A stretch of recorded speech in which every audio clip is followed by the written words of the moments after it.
Salam sejahtera bagi kita semua, Shalom. Saudara-saudara, marilah kita mengikuti pelayanan ibadah di hari ini. Di awal ibadah ini, marilah kita mendengarkan pujian yang berjudul Suaramu Kudengar.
Sebelum membaca firman Tuhan, marilah kita siapkan hati untuk berdoa. Kita satu dalam doa. Ya Tuhan Allah yang kami kenal lewat Yesus Kristus, inilah kami yang boleh meluangkan waktu untuk mengikuti pelayanan ibadah ini. Kami rindu untuk belajar tentang firman-Mu Tuhan, supaya kami boleh menjadi pribadi-pribadi yang peka mendengarkan suara Tuhan dan melakukannya seturut dengan kehendak Tuhan. Terima kasih Tuhan, inilah doa kami. Dalam nama Yesus Kristus kami siap membaca merenungkan firman-Mu. Amin. Yohanes pasal 12 ayat 29 sampai 32 berkata begini. Orang banyak yang berdiri di situ dan mendengarkannya berkata bahwa itu bunyi guntur. Ada pula yang berkata, seorang malaikat telah berbicara dengan dia. Jawab Yesus, suara itu telah terdengar bukan oleh karena aku, melainkan oleh karena kamu. Sekarang berlangsung penghakiman atas dunia ini. Sekarang juga penguasa dunia ini akan dilemparkan keluar. Dan aku, apabila aku ditinggikan dari bumi, aku akan menarik semua orang datang kepadaku. Tema renungan di hari ini, suara dari sorga meneguhkan iman. Saudara-saudara yang dikasihi Tuhan, ada seorang filsuf sekaligus teolog asal Denmark bernama Søren Kierkegaard pernah menulis satu kalimat yang sangat luar biasa soal pengorbanan Kristus, yaitu Kristus tidak hanya berbicara kepada kita melalui hidupnya, tetapi juga berbicara kepada kita melalui kematiannya. Ini memberikan suatu makna yang sangat mendalam bagi kita sebagai orang Kristen tentang kasih dan pengorbanan Yesus. Renungan hari ini menjelaskan tentang Yesus yang memberitakan kematiannya yang sudah dekat. Yesus tahu bahwa karya keselamatan di kayu salib tak lama lagi akan segera tiba.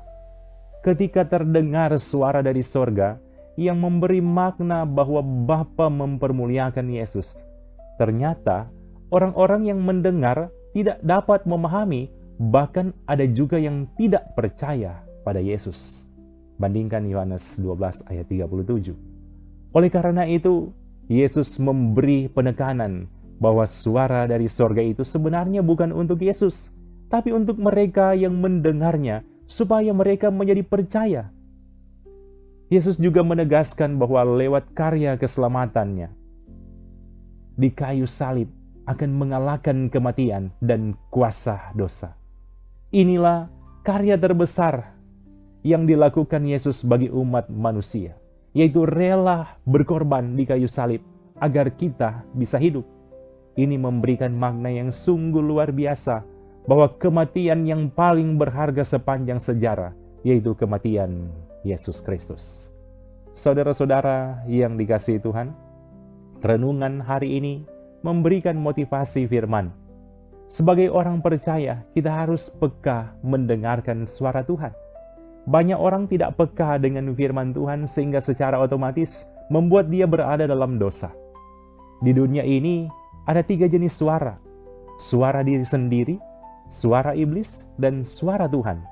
Bagaimanakah kita supaya peka membedakan bahwa itu adalah suara Tuhan atau bukan?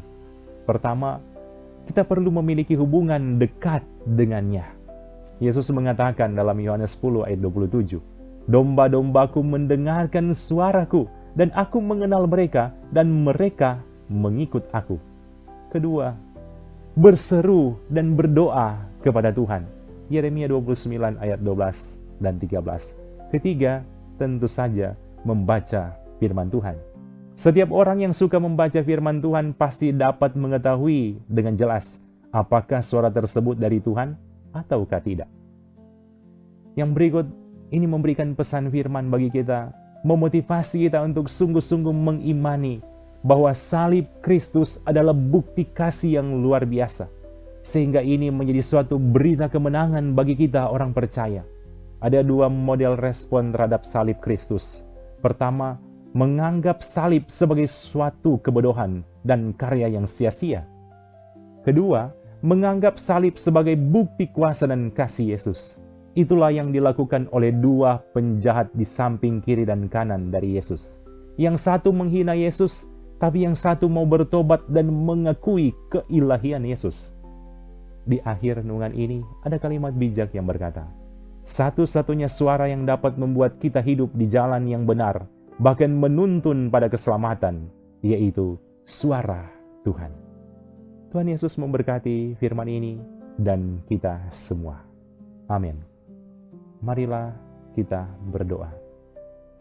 Terpujilah nama-Mu Tuhan, yang boleh memberikan kesempatan bagi kami mengikuti pelayanan ibadah ini. Biarlah lewat firman Tuhan yang sudah kami baca dan kami renungkan, semakin memotivasi kami untuk menjadi pribadi-pribadi yang peka mendengarkan suara Tuhan, tapi juga kami melakukan seturut dengan kehendak-Mu Tuhan. Diberkatilah semua anggota jemaat yang setia mengikuti pelayanan ibadah ini. Kiranya Tuhan berkati mereka bersama dengan keluarga mereka masing-masing. Terpujilah nama-Mu Tuhan.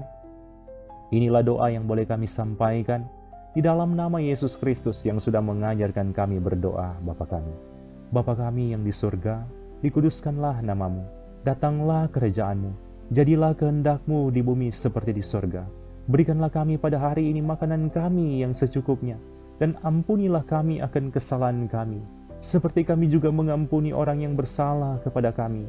Dan janganlah membawa kami ke dalam pencobaan, tetapi lepaskanlah kami daripada yang jahat, karena Engkaulah yang mempunyai kerajaan, dan kuasa, dan kemuliaan, sampai selama-lamanya. Amin. Puji Tuhan, demikian pelayanan ibadah di hari ini. Tuhan Yesus pasti memberkati kita semua, bersama dengan keluarga kita masing-masing. Shalom.